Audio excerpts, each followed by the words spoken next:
Hello, and welcome back to It's a Very Exciting Time, a podcast by a UFO nerd and its tolerant friend. My name is Scott, and I've been fascinated by the phenomenon my whole life. And my name is Chuck. I'm an aerospace nerd and a tolerant friend.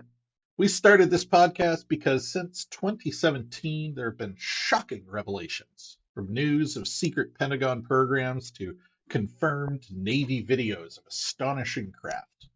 In a nutshell, now that the government has admitted that UFOs are real, Or at least that the videos were authentic. it raises a natural question. If UFOs are real, what else? Suddenly, some of these other parts of the phenomenon that seemed unlikely are pulled into the realm of the possible. Right? They may still be unlikely. But there's so many explanations for these stories. Even if the truth is more mundane than you're hoping, if any of it turns out to be true, whew, Woo! It's a very exciting time. Man, Chuck, before we get into it, I have to say, every time we record, we start out by recording the intro, even though yeah, we use a pre-recorded version of it for the yeah, final edit. right. So we're always kind of giggling and laughing and like putting emphasis on weird words and stuff. But one of the things that cracks me up is we talk about like, oh, if UFOs are real, what else? Blah, blah, blah, Yeah, blah. And right. I feel like I put a little more sauce on it every time. Do you watch the show The Curse of Oak Island or The Secret of Skinwalker Ranch on History Channel? No, but we've talked about it so often that I Yeah. feel like I have. So they're both fun shows. I don't know if I would Yeah, say yeah, that they've got anything going on, but they both share a narrator, this History Channel dude named yeah. Robert Klotzsbury, I Okay. think. I should know his name. Good name. Uh, because he has this very distinctive voice. And with Oak Island in particular, there's a lot of things Mhm. like they'll dig up a brass button, and someone's like, "How old could this be?" And the guy's like, "Well, they've been making brass buttons since the 1300s, mate." Like, and then the narrator comes in like, "Could it be? Were people on Oak Island in the 1300s?" Like, no, man, it's just a button. No, of Like, course they weren't. but that could it be has become my favorite thing. Anyway, Mhm.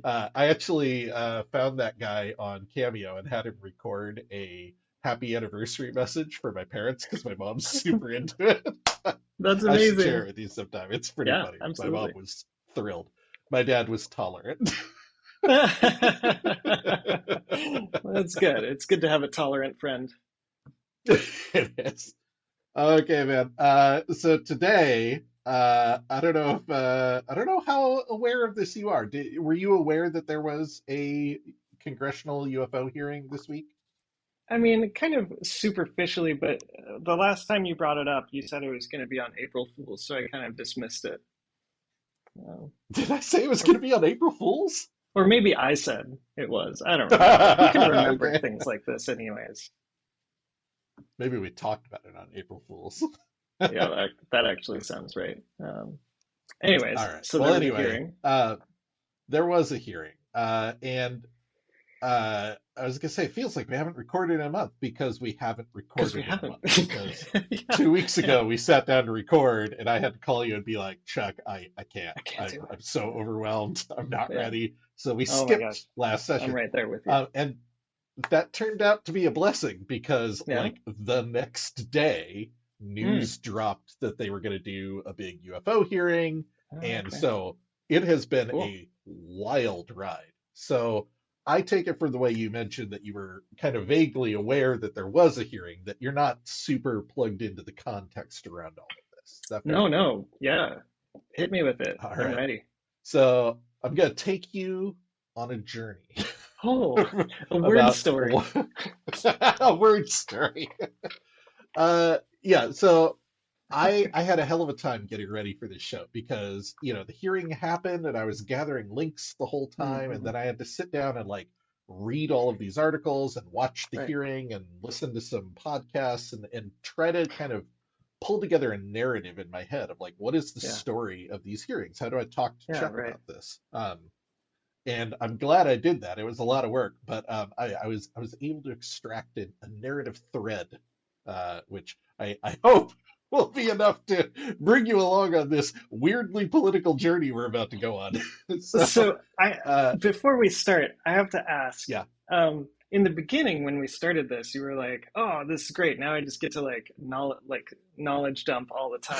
And now are you like that was like passive absorption. Now you're like, "Oh, fuck, I got to go out and like actually read all these things." And like, is this still working for you? uh, it is. Okay. Let me be clear. Yes, there is less. Our conversations are less casual and unstructured than perhaps they used to be before we were recording them for Uh-huh. posterity. uh, Basically, I sit down and write a term paper every 2 weeks. Now, Oh it's not gosh. that bad because, Yeah. like the term paper is in the form of an outline that's full of quotes that I want to reference Mm-hmm, and hmm. links for the show notes and stuff like that.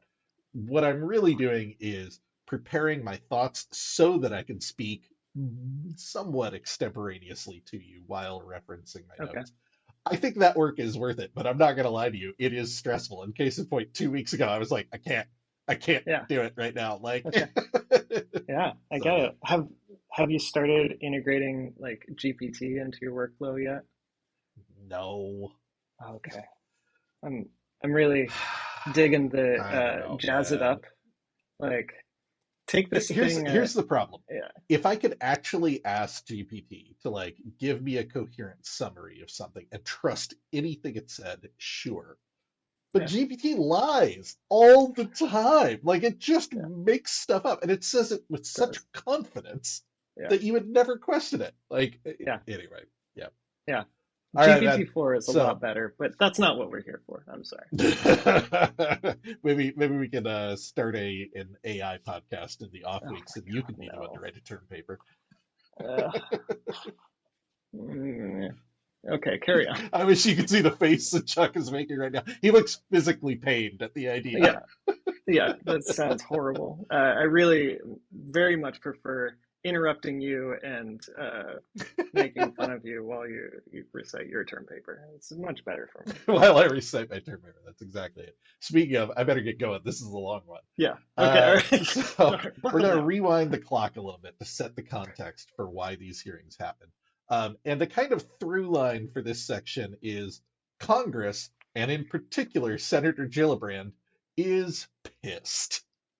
Hmm. So Okay. you may remember in our last episode, I mentioned that there was this bipartisan letter that a bunch of senators wrote to the Department of Defense asking, yo, what the fuck is up with all the funding for AARO? Yeah. So that letter was written by Senator Gillibrand and Marco Rubio and signed by like 14 other dudes. Hmm. Um, and it was a pretty pointed letter. It was kind of like, Yeah. hey, we told you that this office needed funding. That funding did not materialize. Please see the attached classified appendix to this letter with the specific breakdown of the dollar amounts we're requesting and why we're requesting them, and Hmm. please get back to us at your earliest convenience. Now, as congressional measures go, a strongly worded letter has about the impact you would expect, right? Yeah. Like it's more of a warning shot, uh, Yeah. and it became clear that Senator Gillibrand, in particular, was not giving this up. On March 8th, in a hearing, Senator Gillibrand asked the Director of National Intelligence, Avril Haines, about Yeah. AARO funding. Um, by the way, if anybody is kind of just joining us, I'm sorry. There's going to be a ton of acronyms today. Chuck, feel free to ask if I'm glossing over an acronym. Yeah. AARO is the new UAP investigative body Yeah. set up by the Congress that is part of DoD, but it kind of has a particular bent and mission to Yeah. destigmatize and be more transparent about it than what's currently happening. Yeah. Um, Thank you.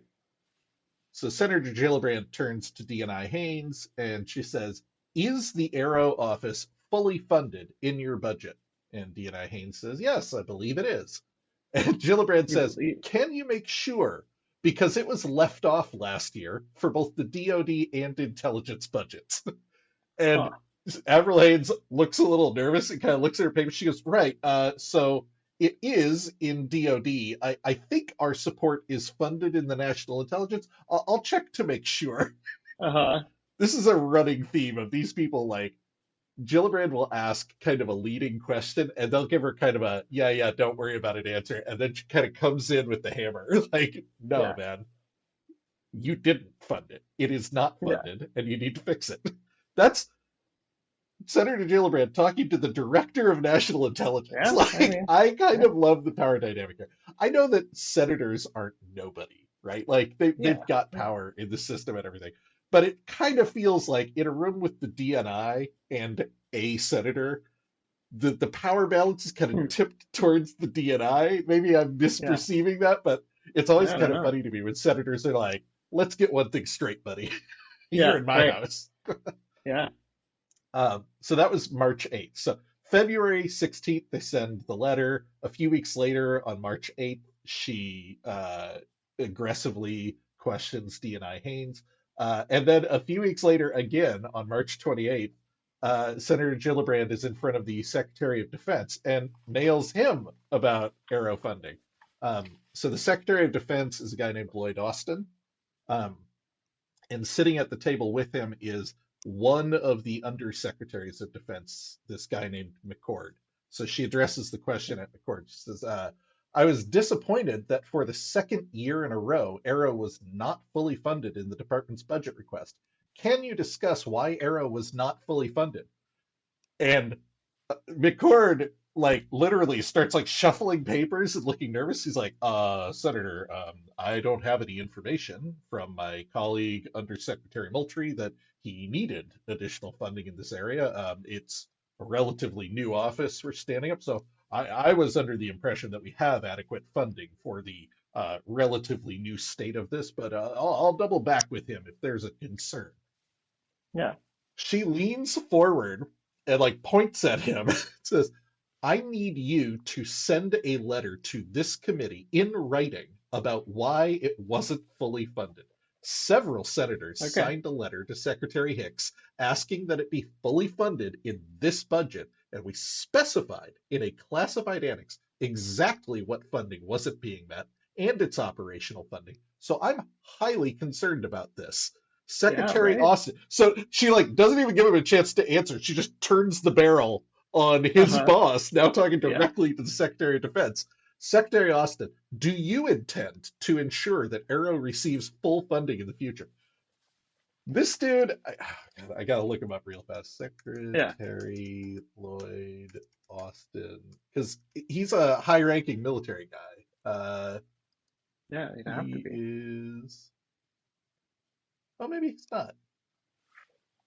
No, yeah, he is. Yeah, he's a general. Yeah. So anyway, this Yeah. like fully decorated general sitting at the table across from her, she suddenly turns her attention on him. Like, how about you? Yeah. Right. Do you intend to ensure that we get the funding? He goes, I will, Senator. And we, in this budget, we've asked for $11 million in support of this office. Now, I love this. This is not his first time dealing with politics. He came ready. He had a Yeah. number. Yeah. Gillibrand was not deterred. That is not the budget request. Will you investigate why the budget request isn't being met and be part of the response to that? I will. Wow. Okay. Cool. Got it in writing now. Yeah. So Gillibrand's pissed and like Yeah. she sends a letter. She brings it up in multiple hearings. She chews out the DNI and the Secretary of Defense. Like, I kind of love her on this. Yeah. Senator Gillibrand is one of my favorites now. Um, so very quickly from that point, uh, around then, we start hearing rumors that there are going to be hearings. On April 4th, the Liberation Times, which, by the way, you asked me at one point, like, Liberation Times, like, Yeah. is that like a reputable source? Okay. Liberation Times is an independent publication. Okay. It is run by one guy, and his specific bent is to bring like good investigative journalism to the UAP topic. And Okay. this is kind of the only way to do it because unless you're a Leslie Kane with an in at the New York Times, the big publications don't really touch this topic. So Hmm. he is doing it himself.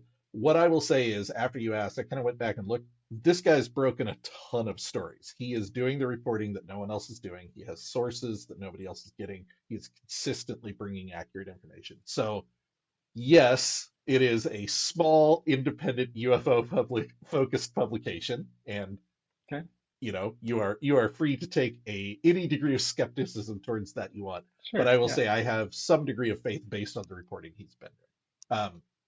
So he had a story go up on April 4th, said Congress prepares for UFO hearings as frustrations escalate among politicians.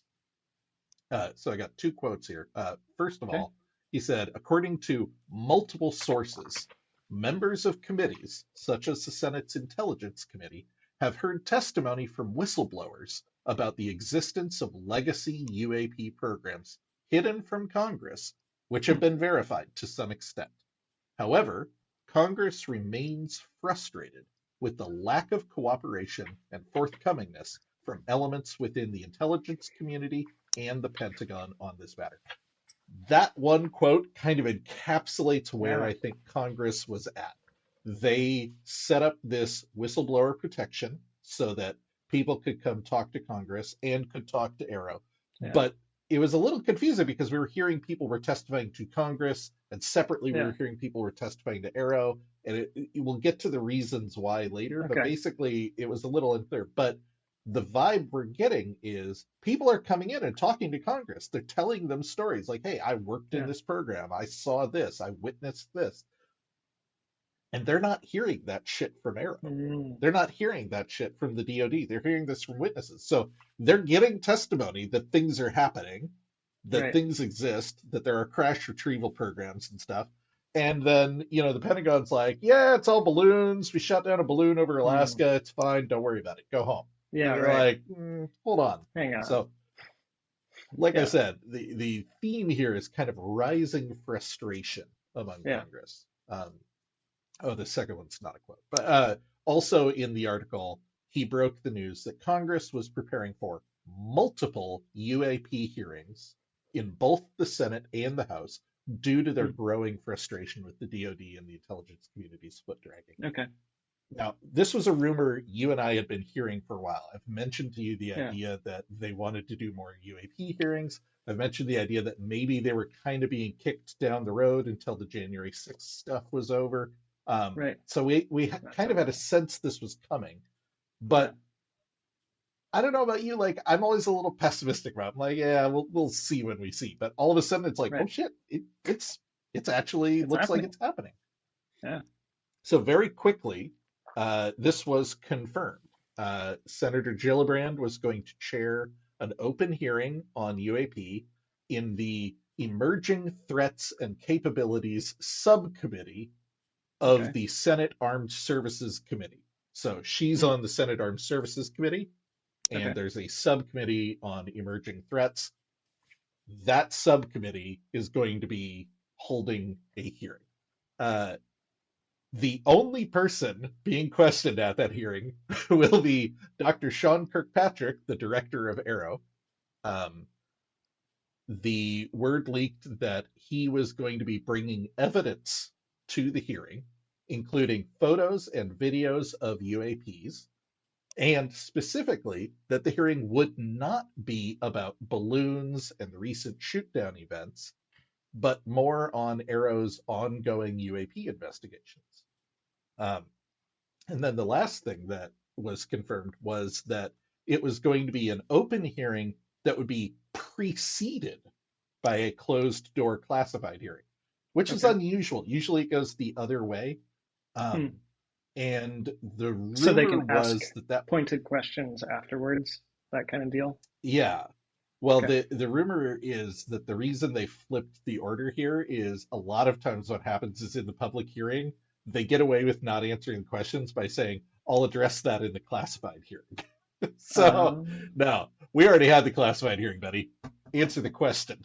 Yeah. Like, you already told me what I need to know in the classified hearing. This one's for the public. Yeah. Interesting. Interesting. Yeah. Um, So there was another article on Liberation Times a couple weeks later on April 18th. Um, and it was called Make or Break Time for Kirkpatrick as UFO Hmm. Senate hearing approaches. And the kind of running theme of this article was Sean Kirkpatrick is in the hot seat. Like Remind me Congress is who not, Kirkpatrick is? he's the director of AARO. Okay, all right, thank you. Yeah. Um, so there, and remember, we're interpreting all of this. There were rumors No, the whole right. time that Kirkpatrick is not doing his job. Someone was Yeah. saying he hasn't shown up for work in 6 months. We were hearing rumors that there was nobody working in the office, that they had no Hmm. employees, that they were underfunded, that they weren't Right. requesting funding. A while ago, Sean Kirkpatrick co-wrote a scientific paper with Avi Loeb talking about like UFO motherships and probes, which at the same time kind of like set the community on fire because he mentioned mothership, but also Yeah. like it kind of felt like an effort to kind of tamp things down. Like, hey, hey, hey, we can't just go rogue and make up new science. These things Right. have to obey the laws of science until we can confirm that they don't. So there was a perception in the community that Sean Kirkpatrick is doing the thing we were all a little afraid he was going to do, that he was going to come in and act like he was starting from zero.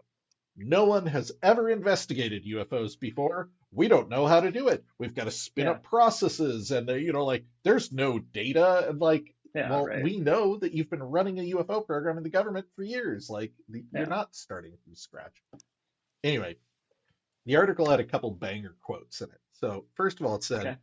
4 months on from the passing of NDAA 2023, Liberation Times understands that there are frustrations over a lack of progress made by the AARO.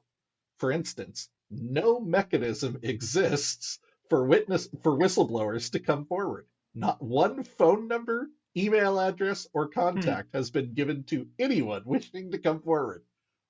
Wow. Which, yeah, that's a little surprising because that was one of the Yeah. things that was mandated in the creation of the office, that there be Right. a means for the public to get in touch with them.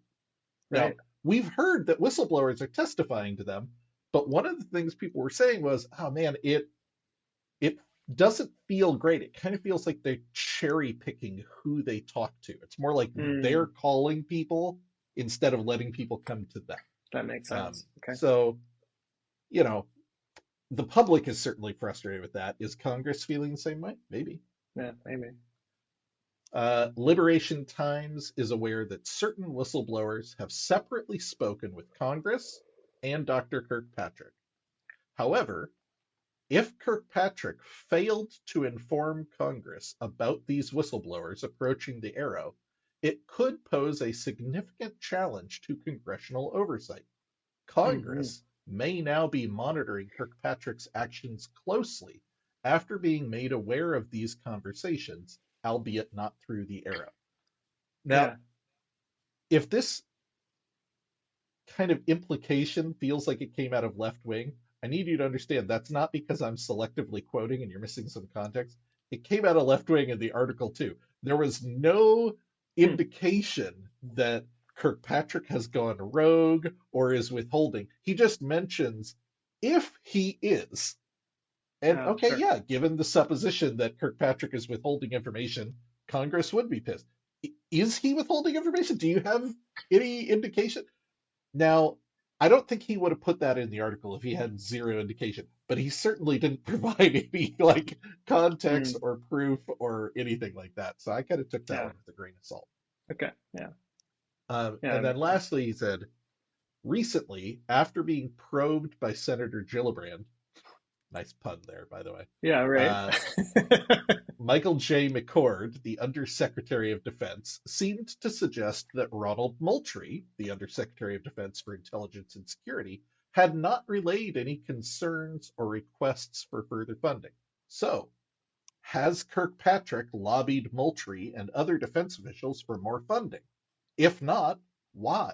Although Moultrie may ultimately be blamed, the action or inaction of Kirkpatrick in calling for more funding may be revealing. After all, Right. such funding is vital for him to successfully undertake his duties.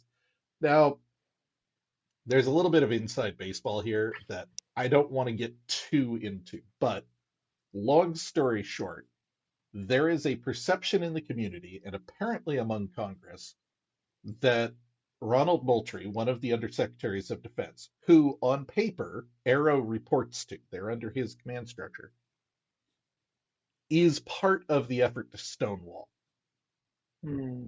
He was one of the people that testified a year ago at the previous UAP hearing. He was the one who was always like, "Oh, I haven't heard of that. Oh, I don't know anything about that." Lou Elizondo reported to him when he was part of ATIP, and he has said that Moultrie was, um, like just kind of killed information dead, wouldn't run anything up the chain of command, persecuted whistleblowers, did all these kinds of things. So there's a perception in the community at large that Moultrie is a problem. Interestingly, it seems Congress shares this perception because part of the language when they created AARO was, we can't tell you that you shouldn't be under Ronald Moultrie. That's ultimately a Defense Department decision how to structure their things. What we can say is he shall report to Ronald Moultrie's department entirely for administrative purposes, and he will report information directly to the Secretary of Defense. So Sure. they made this weird carve out in the law that specifically says this office, wherever you put it in the org chart, ultimately reports directly to the SecDef. Sure. That's fascinating. So now we've got a little bit of a vibe that the funding may have been halted by Moultrie not requesting it. Did Moultrie Sure. not request it because Kirkpatrick didn't request it?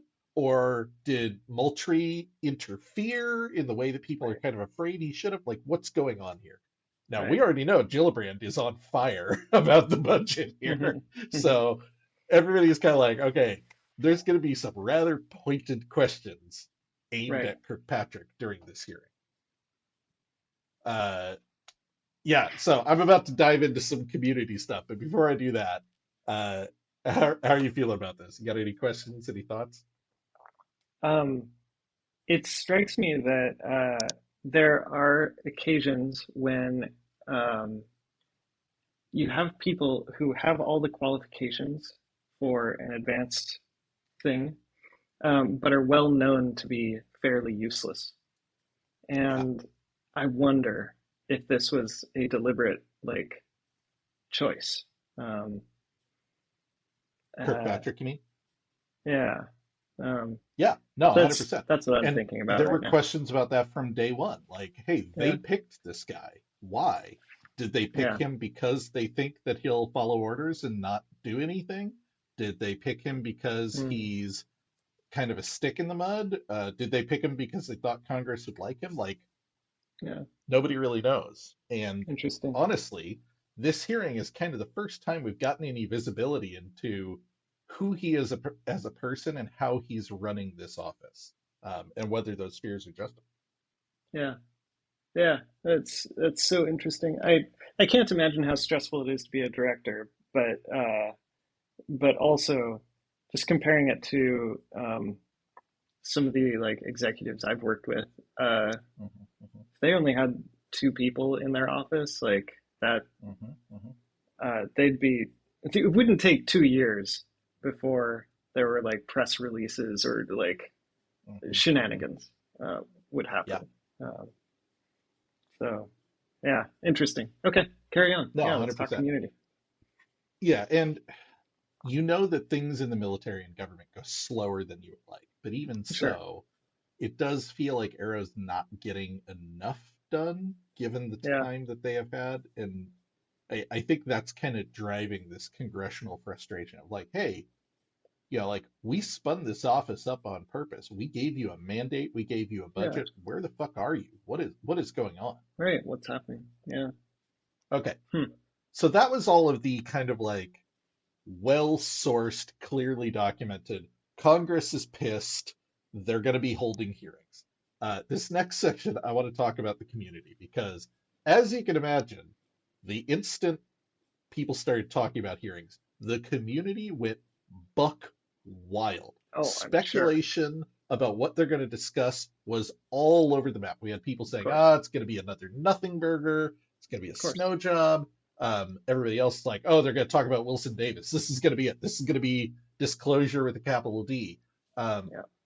Sure. There were people who weren't necessarily talking about the hearings, but kind of in the context, they were like, listen, I have insider sources that big news is coming in the next 6 months.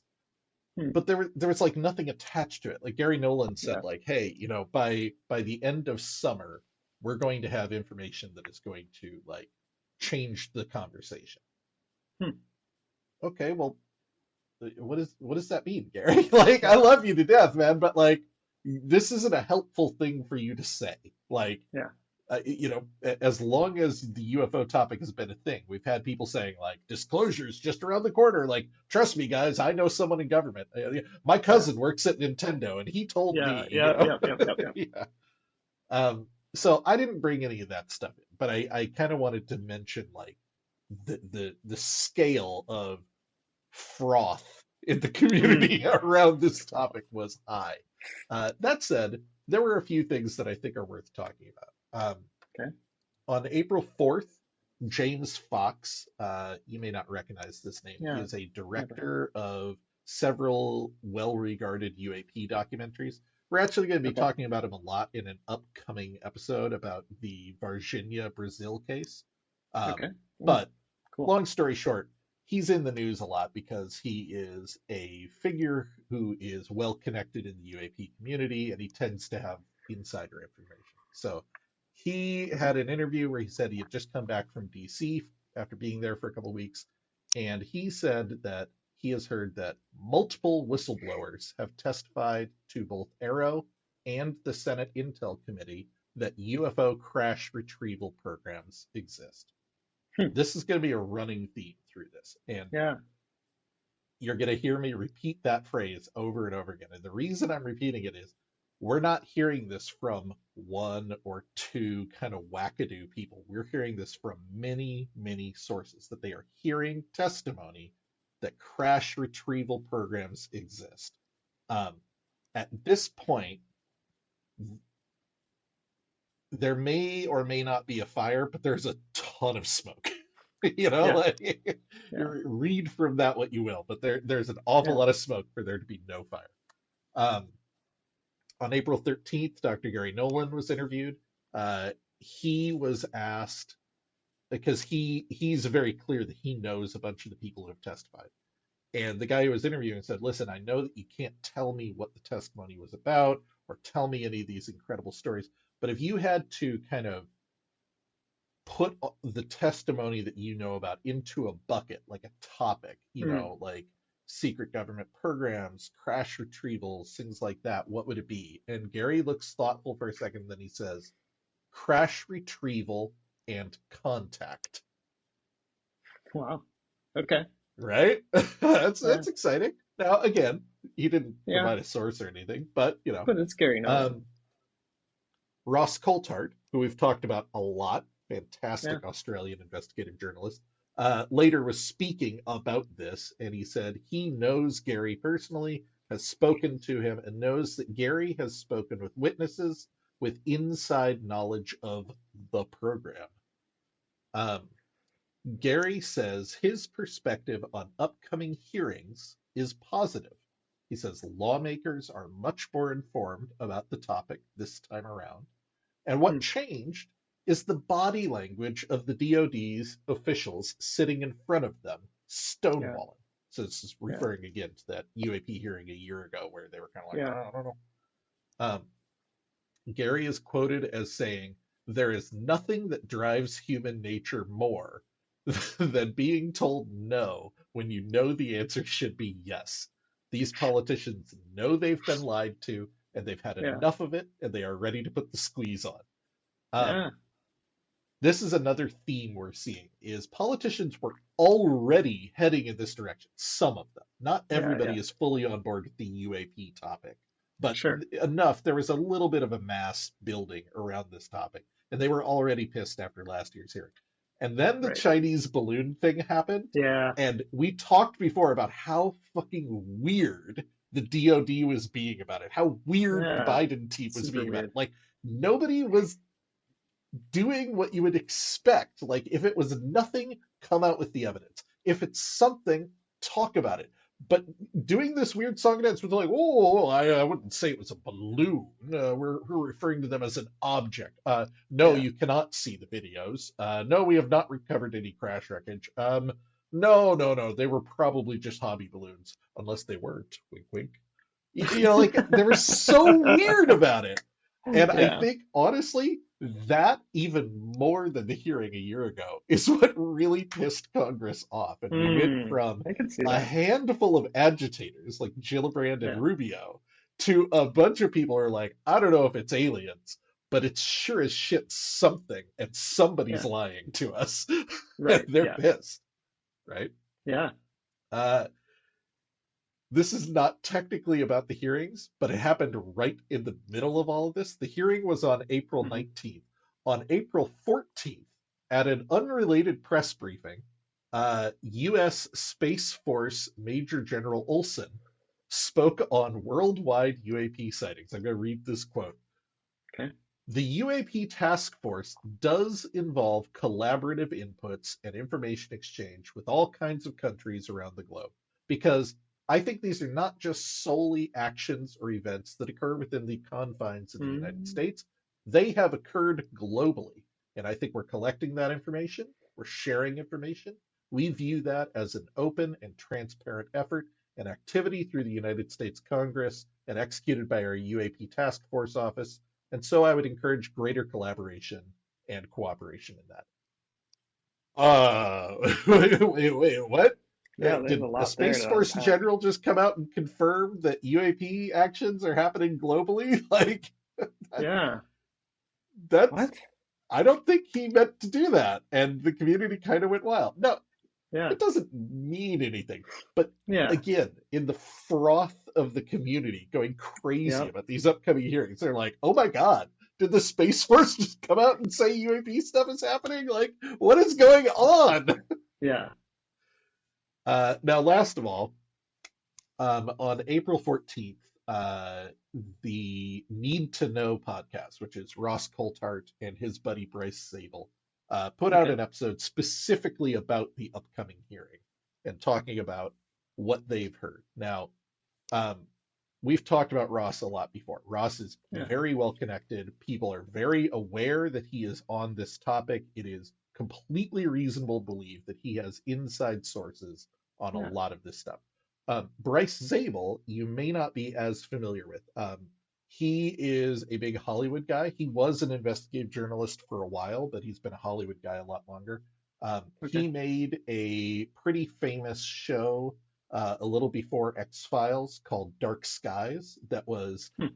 kind of about a secret UFO group within the government and whether or not that information Okay. was kept from the president. He, as a result of that, has been kind of on the fringe of the topic for a while, Sure. but Yeah. since starting this podcast with Ross, is equally connected. People are coming to him as well. So Hmm. these are two guys who are pretty straightforward and no nonsense about it. They've talked a lot about the topic, and Yeah. they have a very visible podcast. So they have people reaching out to them. So I've got three quotes here from Ross that I think are really interesting. Speaking about the hearing, Ross says, I'm cautiously optimistic, but not that we'll see a breakthrough in this particular hearing, because Hmm. Yeah. Mr. Kirkpatrick is a person who I've heard is reluctant to make public admissions about what I frankly know he has been briefed on. I'm Yeah. told that Sean Kirkpatrick has been briefed on crash retrievals and on reverse engineering programs happening inside the US. I have absolutely no doubt about that. I've heard it from multiple sources. Okay. Okay, so again, we're hearing that not just Congress, but also AARO have been told there are Yeah. crash retrieval programs and reverse engineering programs. A little later, he said, Ross is so funny because at the same time, he's really agitating for this. He is a true believer. And at the same time, he is Yeah. deeply pessimistic about human nature and the US Yeah. government in particular. Yeah. Yeah. Yeah. He I says, get it. I kind of laugh at the whole idea that the US government is going to be bring up officials who are going to allow themselves to be questioned and suddenly reveal the truth of what's going on behind the scenes. I just don't think it's going to come that easily. I think we're going to have to wait for truth tellers, not whistleblowers, truth tellers, to come from within the establishment to reveal more. I know that some of those people have come forward. I know that they have given evidence, particularly to the Senate Armed Services Committee. There have been secret hearings of the committee and other committees where witnesses have given evidence. I know for a fact claims have been made that there is a crash retrieval program and that the US is in possession of non-human technology. The big question now is whether we're going to go through silly theatrics for the next 30 years as people like Dr. Kirkpatrick duck and evade and weave and try to avoid answering the question. Hmm. Possibly. Now, again, Yeah. Ross is well sourced. Like, if he's Yeah. saying he's Right. hearing this, I believe him. But I also love that he is like, he in no way believes that just because this is true, that the government is Yeah. going to do the right thing. You know, Well, like, yeah. And just because someone briefs them on that doesn't mean that it's compelling evidence or true. yeah. Now, this last quote here was the one that kind of put a damper for me on the hearing because it was the one that really resonated for me. So again, Okay. I'm stewing in this. This is in real Yeah. time. I'm on Reddit every day. I'm on Twitter Yeah. every day. I'm listening to these people talking about what's happening, speculating. Everybody's talking about crash retrieval programs and whistleblower testimony. Are they going to Yeah. talk about this? Holy shit. Very Ross frothy. says, we are certainly not going to hear any fantastic claims from whistleblowers in the hearing on April 19th. Yeah. What I do think is there is probably going to be a hearing before one of the House committees, probably the Oversight Committee or maybe the House Armed Services Committee, that is still being negotiated, that I would be looking at a date around the 13th of June. That's what I'm told. Now, that's really interesting. So Very Ross, specific. again, has a lot of sources, and he's saying he's hearing that there's going to be another hearing, which is something we'd kind of heard from other sources. Yeah, But sure. if there's going to be multiple hearings, suddenly it's not this particular hearing has to be the be all and end all. Yeah, And the right. reason I'm sharing that quote is it recontextualized things for me when I was thinking about how angry Gillibrand has been about the budget snafu. Yeah. All of the rumors we're hearing that AARO is not getting stuff done.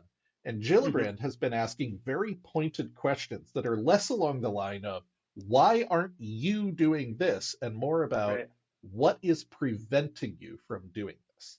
Yeah, I 'cause think Gillibrand is well aware that Kirkpatrick is located in an office within a larger command structure, and sure. he can only do so much.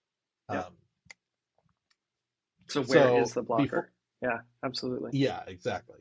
So before I get to the hearing, I think you're well seated now with the context Yeah. of everything that was going on, what the mood was like going into this. So the actual hearing happened on April 19th. Got any questions, any thoughts before we dive into that? No, I'm ready. All right. So I'm going to read a selection from Gillibrand's opening statement here because I think she Okay. did a great job of kind of setting the tone. She said, Congress established AARO to get to the bottom of the very serious problem of UAP. We don't know where they come from, who made them, or how they operate. As Secretary of Defense Norquist observed, if these objects had the label Made in China, there would be an uproar in the government and media. There would be no stone unturned and no effort spared to find out what we were dealing with. We can look at the recent incursion of the unidentified PRC high altitude balloon for an Mm-hmm. example. It's true. But because of the UFO stigma, the response has been irresponsibly anemic and slow. Congress established AARO. We made it clear that we expect vigorous action. We added very substantial initial funding for the office. But despite our best efforts, the president's budgets for fiscal year 23 and 24 requested only enough funding to defray the operating costs of AARO. It included almost no funds to sustain the critical research and development necessary to support a serious investigation.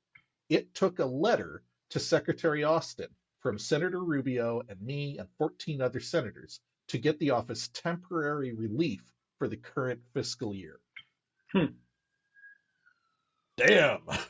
Yeah. Now, first of all, that's the first I'm hearing that the funding got solved, even if she's mad about it and points out that it's a temporary Right. thing. Like, she held the SecDef's feet to the fire, and it Yeah. worked. He came through Yeah. with funding, so AARO now Yeah. has funding, at least temporarily.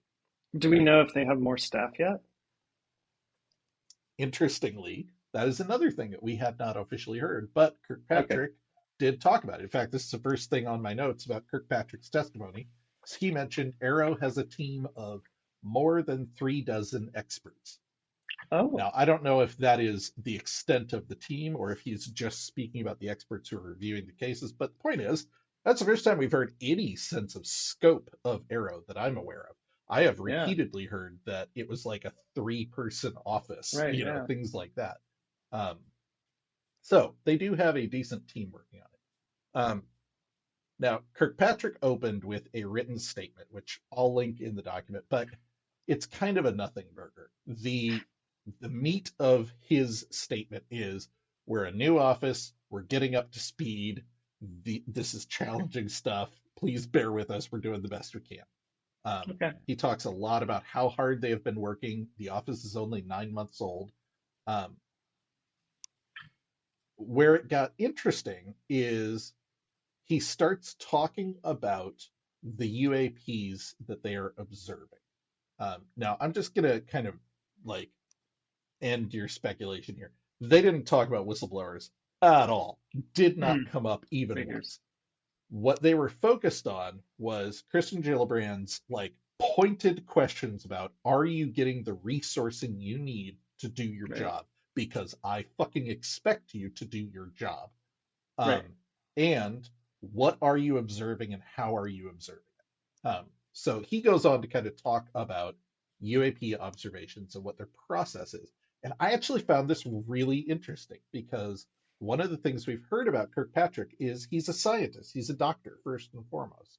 And he was not coming into this in a reverse engineering capacity. He was not coming into this in a military defense capacity. He was coming into this in a science capacity of, there are things out there we don't understand. How do we go about studying them? And I think that's a valid question. So he did do a little bit of tamping down of expectations. He said, I want to underscore today that only a very small percentage of UAP reports display signatures that could reasonably be described as anomalous. The majority of unidentified objects reported to AARO demonstrate mundane characteristics of balloons, unmanned aerial systems, clutter, natural phenomena, or other readily explainable sources. While a large number of cases in our holdings remain technically unresolved, this is primarily due to a lack of data associated with these cases. Without sufficient data, we are unable to reach defendable conclusions that meet the high scientific standards we set for resolutions, and I will not close a case that we cannot defend the conclusions of. He talks more about this process later, but I actually find this really encouraging. We'll talk about later, but basically, Okay. they sort these things into buckets because they only Yeah. have so many personnel, so they need to Right. prioritize investigation. So he's like, look, if something is drifting through the air with all the characteristics of the balloon and it has no payload, I'm not going to prioritize that. Now, Yeah. if that Right. object that's drifting through the air has a payload, I'm more interested in it. If that object is moving through the air with a payload and it's maneuvering, I'm extremely interested in it. And Sure. so he kind of apologizes for it, but he's like, look, our first and foremost priority is protection of U.S. assets. Right. So anything that looks like it could be a threat rises to the top of the chart. Now, as we'll see later, a lot of the objects that they're looking at don't really meet that criteria. Like you've just got something that's kind of zipping around like the Tic Tac, unless it Right. rushes a plane or looks like it's carrying a missile or is behaving Right. in particularly anomalous way. He's like, it doesn't really rise to the top of the list. you Hmm. know? Yeah. So they're not using the 5 characteristics. They're using um, other characteristics. I'm not sure about that. He certainly didn't mention it. It doesn't sound like Okay. it, but that doesn't mean that it's not in there somewhere. Yeah. Mostly what I think he was trying to do was be like, look, those really weird, anomalous ones with the 5 characteristics are a vanishingly small minority of the reports we get. And Arrow ultimately only operates on the reports that it gets. So if they're not being told about something or if it's not coming to them, they can't investigate Okay. it. This next part is really interesting too. He Yeah. says, when previously unknown objects are successfully identified, it is Arrow's role to quickly and efficiently hand off such readily explainable objects to the intelligence or law enforcement communities for further analysis and appropriate action. In Okay. other words, this was great. This part doesn't appear in his remarks. He totally ad-libbed this, and I love it. This is going to be one of the quotes he goes down in history for. In Okay. other words, Arrow's mission is to turn UAP into SEP, someone else's problem. I mean, I sure. love that. Yeah. Yeah. Later on, he kind of riffs on this. He says, look, I'm not going to go chase the Chinese high altitude balloon, for example. That's not my job, he said. Yeah. It's not an unknown. It's not anomalous anymore. Now it goes Yeah. over to them. Yeah. You know Totally. what? That's fair. Great. Yeah. I'm glad you You're know the your job. anomalous office. Yeah. yeah. Yeah. He says, I should also, and this is the one that got all the quotes from the skeptics. I should also state clearly for the record that in our research, Arrow has found no credible evidence thus far of extraterrestrial activity, off-world technology, or objects that defy the known laws of physics. For those few cases that have been leaked to the public previously and subsequently commented on by the US government, I encourage those who hold alternative theories or views to submit your research to credible peer-reviewed scientific journals. Arrow is working to do the same. That Hmm. is how science works, not by blog or social media. Damn, Yeah. Sean! Yeah, that's good. That is good. He's not wrong, but of course, this is not what the community wants to No, of hear, course. right? Like, Yeah. oh, you're so smart, write your own scientific paper. I mean, he has. He was a chief scientist, so Yeah, yeah.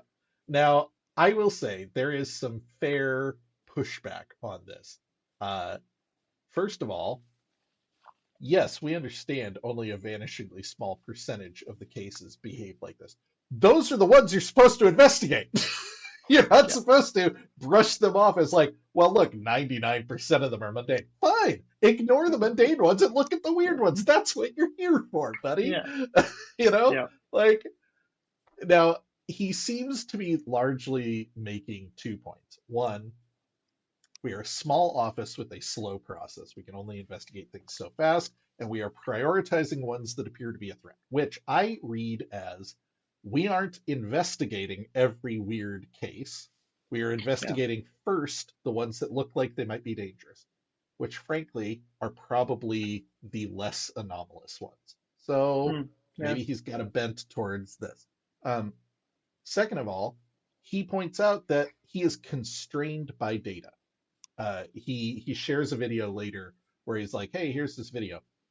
This is all the information we have. Right. I don't have radar. I don't have thermal. I don't have reports on the ground. I just have this one video. I can't really do anything with this. I can Yeah. tell you it's weird. It's anomalous. It's in our files. We will track it. But like, I have What do you do with that? almost no chance of identifying this. You know, Yeah. so I sympathize with him on that regards, right? Like he's been put in the hot seat, and my read on it is he is under some pressure from some factions of the government not to lie, But if there's any way he can get some of the heat off their back and show like, hey, look, Sure. it's not aliens, please do that. So Yeah, coming of out and course. saying, we have found no evidence yet No credible that evidence. there are aliens. Okay, fine. But he also later goes on to say, of 600 cases, we have investigated 30. Like, Yeah. okay, first of all, you only have 600 cases. And second of all, you've only investigated 30 of them. Like, I don't think you're in any position to be drawing conclusions yet from that, you know? Yeah, I read the absolutely. first 3 pages of this book, and so far the main character hasn't died. So I'm confident. Pretty confident they're going Like, to be all right. Really? right? Okay. Yeah. So he finished his statement, and this is when he actually did something cool. Now I'm going to actually, you've got the notes open, right? Yeah, but I Uh, don't read them, so I can be surprised. that's fine. You can click on the link for shared a slide. This is the slide that he shared. It'll be in the show notes for anyone who's interested. This slide is genuinely fascinating. This Okay. is Ooh. It says UAP reporting trends from 1996 to 2023. It's broken down into 3 columns. The first one is an infographic that shows reported UAP altitudes. And what we see is everything from 5K to 100K. And you can see that the vast majority of UAPs have been reported in the like 10 to 30,000 foot range. Um, on the right side, there is a pie chart. It says reported UAP morphology, which I believe is just a fancy word for what it looks like. Um, Hmm. and we see I'll look that it up. well over half of reported UAPs are orbs, round, or spheres. And then the rest are kind of like broken down into weird shapes. Um, we've got a map of the globe with UAP hotspots, and we can see there's a bright hotspot off the east coast of the US. There's a smaller hotspot off the west coast of the US. Um, we've got a little blob in Africa, a big hotspot in the Middle East, and a smaller hotspot over near the Sea of Japan. Um, and then Huh. in the middle, we've got a chart that says typically reported UAP characteristics. As mentioned before, they're mostly round. They vary in size from 1 to 4 meters. They are white, silver, or translucent. Velocity is stationary to Mach 2. Um, he says most don't have any thermal exhaust, and he says they get intermittent radar, radio, and thermal signatures from them. Now, Uh, none of this so is like, I've definitive, but it's interesting. Yeah, no, it is. I'm staring at this map, and they've got this little spot underneath Africa. And Hmm. Hmm. um, if if you go to Google Maps, I think that you'll find that there's nothing in that spot. Yeah, there's no like islands in that spot off the coast of like Ghana, unless there's a huge like UFO population, Sao Tome, um, I would a be little willing to bet island. that what happened was a Navy ship was parked there for a while, and there was a flap of sightings that were reported It's there. possible, but I have a funnier answer. That Okay. is the location of Null Island, which is the GPS coordinates 0000. Ah, that's Yeah, really funny. So this might just be the reports that didn't have GPS coordinates associated with them got lumped into this one spot. yeah, yeah. I love Null Island. That's that's hilarious. So yeah, he talked a little bit about the chart. He basically explained it the way that I just did. Um, he said a couple of interesting things. He said most UAPs are reported below 25,000 feet because that's where our That's aircraft where are. people are. Yep. Makes sense. When he showed out the hotspots on the map, he specifically mentioned, look, this is collection bias. You're seeing reports from these spots on the map and these altitudes because that's where our sensors are. Yep. Um, I love that he went out of his way to say that. We've talked about that before on this show, right? Like, are UFOs unusually interested in nuclear technology and U.S. military assets, or is it just that those are some of the most heavily surveilled spots on the planet? Right. Yeah. Up next, he shared drone footage of a sphere recorded in the Middle East in 2022 flying through the Oh, frame. You can click on this link if you want. It's a 30-second video with no sound. Um, okay. Essentially, what you see, and again, this will be a link in the show notes. This is footage from a drone flying over a village or something in the Middle East. And you see what to my eyes looks like a metal sphere, maybe the size of a basketball. Although, of course, it's notoriously hard to gauge sizes in these things. Yeah. Um, Fly through the frame, and the camera quickly moves to track it as it flies past. As far as I can tell, the thing is following a straight line. It looks like it's moving faster than the wind, right? It doesn't look like a balloon drifting in the wind. It looks like it's moving under propulsion, although in a straight line. It Yeah. doesn't seem to deviate. It doesn't seem to do anything. It's there. It flies through. Huh. I don't know. It's weird. And this That is the is one I was weird. talking about where he showed this and he's like, look, this is all the information we have. And it's going to be Yeah. virtually impossible to identify based on that, you know?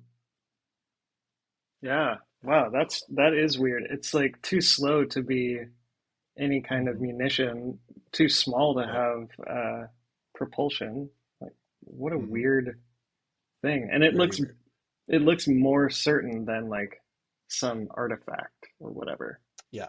Now, I will do a quick detour here and say metal spheres have become an increasingly common report, especially around battlefields. I don't know what to make of this. And my perception has always been that they were too small to have passengers on board. Yeah. Again, it's hard to gauge size. This one looks too small to have a passenger. Um, Yeah.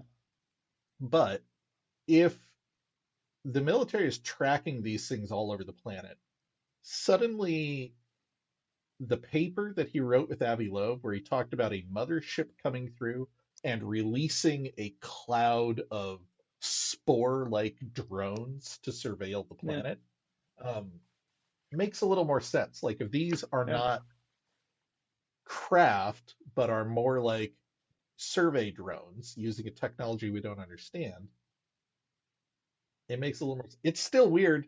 I don't know, man. It doesn't fit into the kind of narrative of aliens flying saucers coming through, but like I don't see how anyone on the planet could make that. There's no Yeah. propulsion, there's no thermal exhaust, there's no thrusters, there's no Yeah. propellers, there's no wings. Like, what's keeping this up? Even ignoring the fact that it doesn't do any unusual maneuvering or appear to break the laws of physics, it Right.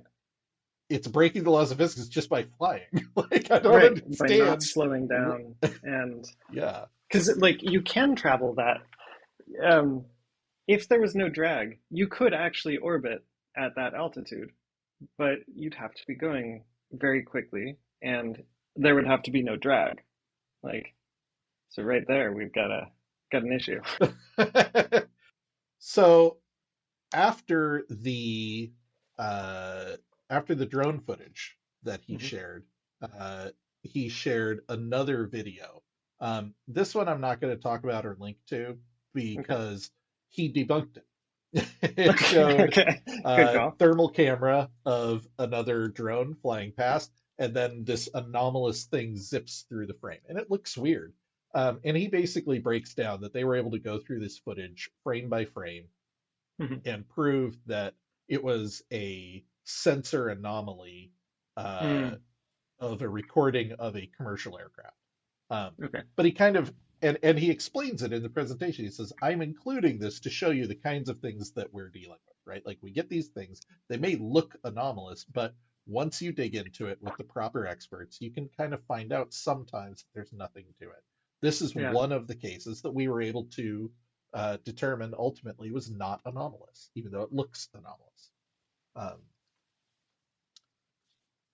so he then started talking about the process, and this I think is really interesting. One of the questions he asked is, um, so we've got these two videos that just shared you. They don't have a lot of data. Um, so he says, so how are we going to get more data? He says, well, we're working with the joint staff to issue guidance to establish reporting requirements, timeliness, and all of the data that is required to be delivered to us and retained from Hmm. all associated sensors. And Right. he made it clear this was going to be happening across all branches of the military. This is going to be new joint guidance, not like, hey, please do this. Like, no, if you see something anomalous, you have to give us the pilot testimony, the video camera testimony, the thermal camera, the Hmm. radar tracks, like everything. It has to be retained in the proper states and delivered to us. And then he says that historically has not been the case. And it's Sure. been Yeah. happenstance that the data has been collected. This is the first time I've felt some sympathy for him.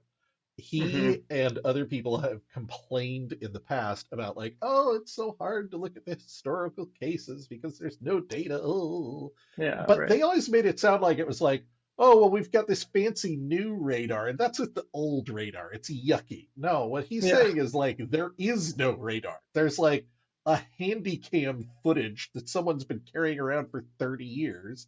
And now Right. that there are reporting mechanisms, they're reporting it. And what are we going to do with this? Nothing. Right.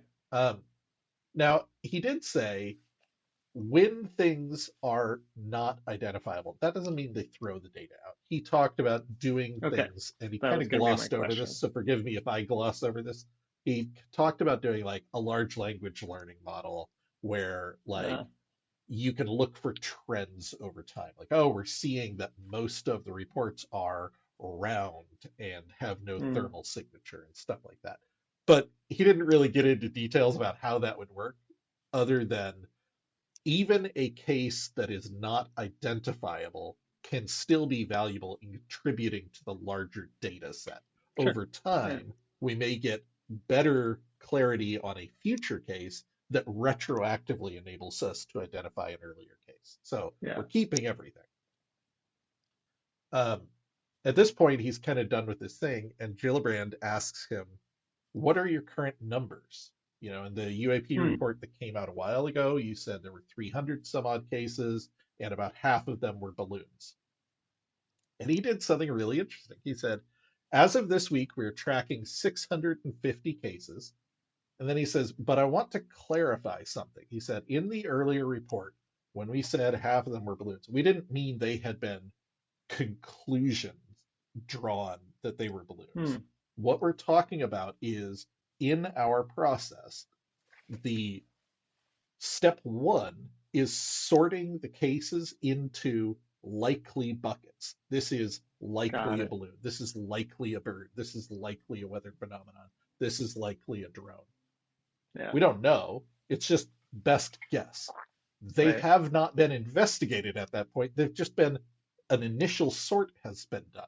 Yeah. Right. Then we prioritize how we investigate. I mentioned earlier, like a balloon versus a balloon with a payload versus something that's maneuvering, um, Right. Yeah. something that looks like a threat to a military installation is going to get higher priority than something that was flying around but didn't really do anything. Hmm. So Makes me he really is want to know prioritizing. which 30 they worked on. Like, Yeah, totally. So they prioritize the cases. Then this is where it gets really interesting. He says he has two separate teams, each of which are given the data packet for the case, and they're doing competitive analysis. One team is from the intelligence community, and one is non-intelligence community, specifically science and engineering, with okay, experience in building the kind of sensors that we use on military platforms. cool. Um, as a result, they're bringing with them different backgrounds and different ways of viewing it. The Yeah. intelligence community brings with them all their tradecraft, all the way that they evaluate intel from other countries and are looking at Right. things from that perspective. The science guys are looking at it from, is this a sensor anomaly? Is there a way we can Yeah, right. explain what we're seeing here based on, oh, actually, you didn't know this, but if you're making a high G turn, the camera behaves in this way, and that, Right. something like that. He says they both come back with a report. He says if they agree, it's highly likely that I will sign off on their agreement and that becomes the case recommendation. If they don't agree, he says, then it's my job to adjudicate. And I will bring the two teams together. And this reminds me a lot of planning poker. Like Yeah, everybody right. gives their number. And then if you've got two people at two extremes, okay, I want you two to talk. What puts you guys at odds? Like, Yeah. let's see if we can get to the middle. So we bring them together. If they can agree, great, we make an agreement. If not, then we're going to keep adjudicating until we can figure something out. Once they Hmm. agree and we get a case recommendation, that gets sent off to a third group, the Senior Tech Advisory Group, which is a separate team for a peer review. So basically, he Hmm. views it as the competitive analysis results in, I guess he would think of it as like a scientific paper, but like a case report that goes off to the senior team for peer review. If they agree, then it is published and he can close the case. Um, Is it and actually published? well, so that's the interesting thing. He says once we have a public web portal, we can put the declassified ones there. In the meantime, all of them are going up on our classified web portal. And you can kind of see Gillibrand like sit up straight at that point. Uh-huh. He gave a few numbers. He said, of the 650 open cases, 20 to 30 are about halfway through analysis, and a Sure. handful have been closed. Yeah. That is the first time we've gotten any numbers on how their process is going. Because the first Yeah. report they gave us was just, we have this many cases. Yeah, we've Well, now we triaged. know a little bit more, a next level of, okay, we have this many cases. We are investigating this many, and we have Yeah. closed this many. So Yeah. a handful Makes have sense. successfully made it all the way through. 20 or 30 are actively under investigation. The rest of them are sitting in the backlog after the initial sort. He said he does expect this to get faster, both as they get better at it, but also as their budget increases and they can hire Yeah. more people. Um, and then he dropped another really interesting nugget. He said, you'll see more of this in our next annual report, which we expect to release in June or July. Oh, That's early, right? maybe The the last one 13th. was, yeah, when did the last one come out? It was 2022 UAP report was, oh my God, we just talked about this. I'm Wait, looking at no, our the notes and UAP I don't have report any came out in dates. like January. Yeah, It yeah, was that's what I'm saying. supposed to be earlier. Yeah, Um, it was supposed to be Halloween was when it yeah, was yeah, yeah, due, yeah, and then it got delayed and delayed and delayed. So now he's saying like, no, we're expecting to put it out in June or July, which is wild. That's awesome. So we might have a new UAP report soon, which, based on what he just said, I would expect to be an update on last year's yeah. report. Right, So yeah, that UAP report, I think he is viewing as the output of his office is case evaluation. And again, that idea of we want to turn UAP into SEP, I yeah, think right, he mentions the idea that ideally, long term, you don't need AARO. If I do my job right, yeah, someday you shut this office down because the reporting procedures and processes that we have established are just accepted and adopted throughout sure, all the other branches. You don't need a yeah. coordinating Can office. always aim for that. Um, yeah, So do you think that lines up with Gary Nolan's statement about it being like July 13th or whatever? who knows, right? Yeah, That's it's fascinating. intriguing. I got the impression Gary was more talking about whistleblowers going public via some Oh, okay. mechanism, but who knows? Who knows? Yeah, He of course did not say. That's me reading into it based on the yeah, context of the conversation. But yeah, yeah. maybe Okay. he knew. Oh yeah, the next UAP report's out in July, Yeah, and that's what we'll be talking about. yeah. Interesting. All right, so we're almost done here. Okay. there's one more thing he said that a few people seized on. He said, part of what we have to do when we evaluate cases that show signatures of advanced technical capabilities. He said, and I want to stress, we're talking about single percentages of the entire data set. Sure. So most of the data set does not show advanced technical capabilities. So we are not talking about, 10% of the cases are tic tacs. We're talking like 1 to 3% or something like that. Yeah.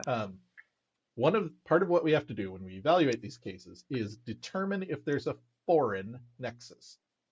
That's really hard if what we observe doesn't have like a Russian or a Chinese flag on the side of it. Right. However, I think it is prudent to say that I am concerned about what that nexus is, and I have concerning indicators that some are related to foreign abilities. Okay. Now, there's a contingent out there that is always eager to jump on the idea, like, see, there's no UFOs. He said that we have no evidence of ETs, and he said he's worried that it's foreign powers. So there you go. All the drones are Chinese, case closed. And like, that's not what he said. That is a possible read of what he said, but he did not come out and say that. So I don't think it's case closed yet. I do think he is pumping the brakes a bit on public expectation. I think he is extremely aware that the entire UFO community worldwide is watching what he does. Yeah. The Congress and Senator Gillibrand in particular is watching him like a hawk. And I wouldn't be surprised if behind the scenes there were these members of the DOD who do not want this to move forward, who are putting pressure on him to downplay it and minimize it as much as he can. Sure. And I think being a scientist, it's pretty easy for him to water things down and say things like, well, the data doesn't support that. We're not seeing evidence of that, without having to say it's not true, it's not happening. He can just say, well, we've only got 600 cases and we've only investigated 30, but sure, yeah, none of them were aliens. Yeah. Right. And so I just want to see their published findings. Like, I want to. Oh yeah. I want to know those. Like, I guess you said they're all confidential right now. Well, so that brings me to the next thing. So Senator Gillibrand, remember I said she kind of sat up straight when he mentioned the public-facing web portal. So she asked him. She's like, "Have you submitted a public-facing website product to your superiors?" And he says, "Yes, I submitted that before Christmas." She said, "Have you heard an estimate on when they will respond?" "No." "We will offer a letter to your superiors asking for that timely response." So it's funny because I think everyone expected this to look like Gillibrand raking him over the coals. And instead, it felt a lot more like a protective mom asking, like, are they taking care of you? Are you getting everything you need? Because I will go down to that office today. Yeah, absolutely. So she talked about the funding. He punted a little bit on the funding. He's like, well, you'd have to take that up with the DNI. She asked specifically about Moultrie and whether he has been able to report to the DNI directly, or whether or to the SecDef directly, or whether Moultrie is getting in the way. And he kind of avoided answering. He's like, well, they're still working out the processes. So, I'd encourage you to talk to the DOD about that. Like, he did not throw Moultrie under the bus, but he did not come out and say, like, yeah, everything's hunky-dory. Yeah. They talked about the public-facing web portals. She asked about the mechanism for the public to contact him. And it was the same answer, right? Like, that's part of the public web portal. Now, you've worked with large enterprise organizations before on websites. I can only imagine that with the military properties, it's even worse, where it's not as simple as spinning up an Apache box somewhere, right? Like, you got to jump through 8 million hoops, proven need. Everything's got to be sourced and approved, and like. So I don't think necessarily they're stonewalling him on this, but I do think he has not been bumped to the top of the priority list for getting a website, and Senator Gillibrand is going to kick some butts until that happens. Yeah, it's way worse than you think. We have to do some of that Oh, at I my believe it. work. It's Yeah, the worst. Yeah, right. So yeah, the last thing that happened is she asked about, the way for whistleblowers to get in touch with him. And yeah, he specifically said something really interesting. He said he thanked the committee for referring witnesses to AARO for interviews, and he asks them to continue doing so until they hmm. have a public website to make contact. Yeah. There you go. I'm actually really glad he said this because it answers some of the questions we had about, are they cherry picking witnesses? Why don't they have a public web portal? Basically, it's a procurement problem. He doesn't have a Yeah, public website. He doesn't have a way for people to reach him. He wants there to be, but it yeah, doesn't exist yet. So in the meantime, Congress has been referring certain witnesses to makes him. sense. Um, and he was very clear he wants to hear from more people. He's limited by staff and time and not having a public website. But in the meantime, please do keep sending people my way. So, But he didn't put his cell phone number in there, which would have been yep, it's true. a It's mess. true. Oh, God, So can I you don't know, man. imagine? Um, it was a big hearing. It was Yeah, interesting. Um, there are people who are mad who think it was a nothing burger, as yeah, always. There are people who are desperately trying to find every little nugget of things to get yeah, excited about in there. Um, there are people who view this as just part of the ongoing obfuscation. The narrative that I see here is, again, this is a new office that is under a yeah, lot of competing pressures. We know there are factions in the DoD who, I don't think it's as simple as they want to keep it secret, but I do think it's they don't want to talk about this, whether it's yeah. because there's nothing to it and they think it's embarrassing, or because it's a national secret and they're worried somebody's going to stumble on it. But for whatever Hmm. reason, there is a contingent in the Pentagon who very badly wants this topic to go away. There are also people who very badly want the truth to come out. We've got Yeah, Congress who are pissed, largely, it seems, because they told the military to do something, they aren't doing it. Um, and I think we're seeing all of that come together in this hearing. So yeah, the answer to, is this hearing everything we expected, is no, but I think partly that's because people didn't know what the hearing was. And I think they could have saved us a lot of time by releasing the actual title of the hearing, which I can now see because when I went to watch the hearing, it has a dedicated page on the Armed Services website. And it hmm. says open closed session to receive testimony on the mission, activities, oversight, and budget of the All Domain Anomaly Resolution Office, which, hey, Yep, that tells yeah, you very clearly what the hearing was about. And that's what it was about, is yeah, Senator Gillibrand getting an update from her yeah, boy on how the new office is going. It was not the place to yeah. hear whistleblower testimony. It was not the place to find out that Biden lied to us about the balloon they shot down in Alaska. It was Right. not the place to find out about crash retrievals. It was the place to find out, How is the that budget's going. bully at the DoD keeping you from doing your job, because It's I a will go stand talk up. to his mother. Yeah, right. It was a stand up. Yeah, exactly. So all that said, it kind of comes back to what Ross is saying, that this is step one. There's going to be Yeah. more. We expect more hearings. And if he's right, we might be seeing in June both a House committee hearing on this, which hopefully, the members of the House are a little more buck wild. They're a little more willing to be like, have you read the Wilson memo? I want this put into testimony. You know? Yeah, it's a And we lot might more get of a them. new UAP office report. So who Yeah, knows, man? Could be an exciting summer. And maybe Gary Nolan's yeah, right. Maybe there'll be big news that'll change the world by the end of the summer. yeah. Who knows? It's interesting. I don't I don't think we'll see a new Arrow report. That seems too early. But I do like It seeing. feels really optimistic, right? Yeah, yeah. Like I think I don't know if this follows any like standard one of our reports. It's like, yeah, okay, you say it's in July, but it's not going to be until like January, maybe. But I like, wonder if there's a little bit of, people were so mad about how late it was the first time yeah, around. If this is a little bit of like, okay, oh look, yeah, we are on it. And also, Yeah. it's a little weird that the scheduled date for the annual report is Halloween. I gotta imagine there's Yeah. some perception of this delegitimizes it a little bit. So maybe this is him trying to reset the schedule. Like, no, Mm, we're going to put it out in the summer every year. yeah. Who knows though? Yeah. Yeah. Yeah. Yeah. That makes sense.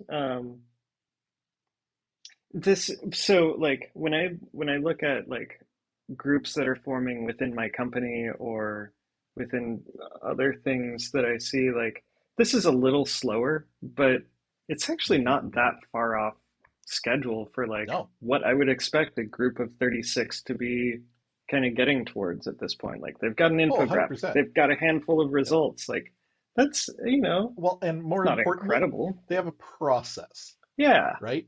9 months that to takes a while. spin up a scientific peer-reviewed Yeah, mechanism for evaluating cases, yeah, prioritizing them, competitive yeah. analysis, all of that stuff. Like Like, that's good. that's not nothing. Like, No, knowing that there's a process, honestly, I feel a lot better about that. Am I a little yeah, disappointed that he was like, there's no ETs and it might be yeah, China? Yeah, for sure. sure. But again, the thing we've said the whole time is the weird thing is not that it might be aliens. The weird thing is that the government has just been steadfastly putting their fingers in their ear Yeah, and closing their eyes and going, there's nothing there, la la la la la. yeah, I would yeah, rather that they take it seriously and dig into it. And maybe I personally am disappointed that they're not aliens, but we get an answer for what the hell is going on. yeah. I every time I think about like those those software teams that try and have like zero errors, and the amount of time they spend tracking down like just total nonsense errors, and it feels like to me it doesn't sound like the government putting their fingers in their ears, but just being like, oh God, I don't, do we really have to deal with all these Yeah. reports? Like they're Do we so have to obviously investigate every fake. bird that someone sees? Yeah, but it is handy to have an SRE team that's like, yeah, all right, we'll classify these and we'll take a look and we'll see if there's like Right? something actually to it. It feels like Yeah, that's what Arrow is. Um, absolutely. yeah, Yeah. but Now, that said, I do go back to what we're hearing from the community. And, I said it before, there's a lot of smoke for there to be no fire. We are hearing across the board about testimony from many different witnesses that there are crash retrieval and reverse engineering programs. And I would be shocked if that was not a big part of the narrative this year. Maybe it wasn't for this hearing, but I think we're going to see something come of that. I have lots of thoughts about that. But I'm ready for that though. Like, let's do that. Let's get in there. Yeah. It's a weird topic. It's a weird topic for sure. Oh For yeah. sure. I oh man, the fucking instant there's anything I can talk about, you better believe that's what I will be bringing you. Right now it's all just hearsay and rumors. Oh man, I know that the second that happens, I'm gonna get a text bomb from you, and and I'm waiting for it. Holy shit, Chuck, it Yeah, happened. exactly. All right. Well, I think that about does it for today. As always, everybody, thank you for listening. And Chuck, thank you for listening to me talk about UFOs so my wife doesn't have to.